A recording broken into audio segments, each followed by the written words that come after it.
Hi, I'm Dr. Margaret Paul, and I'm going to talk to you today a little bit about how inner bonding sees addictions.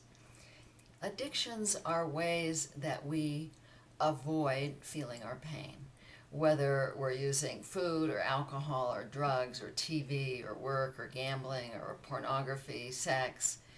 All of these addictions are ways of avoiding some pain that we believe that we can't handle.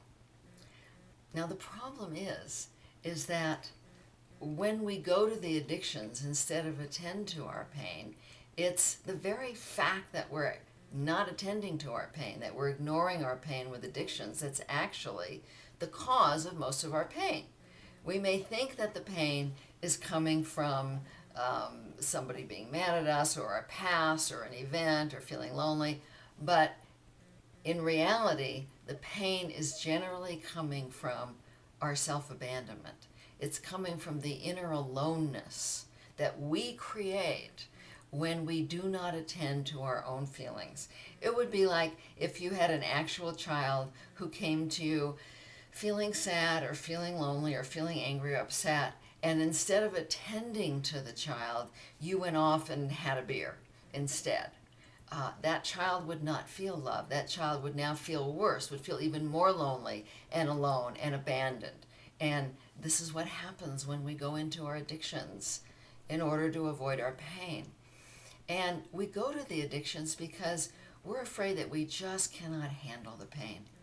Now, if we had a lot of abuse in childhood, then certainly we need help with that. And that's not a good thing to try and handle alone. We need to be with a very empathic and loving and caring person, a therapist, a counselor, a good friend, as we go through the memories and take a look at the beliefs that we absorbed from childhood abuse. But the fact is that most of the ways that we're in pain now come from how we're treating ourselves now, not from the past. And so it's so very, very important that when we're in pain, we open to learning about how we're abandoning ourselves, how we're ignoring ourselves, putting ourselves down, judging ourselves, using addictions, making other people responsible. This is actually what's causing the pain. And the more you learn to practice inner bonding, the more you learn the 6 steps of inner bonding, you learn how to manage all your painful feelings, whether it's the core pain of loneliness and helplessness over others, or it's the wounded pain that comes from self-abandonment. You learn how to manage these feelings so that you no longer have to go into your addictions.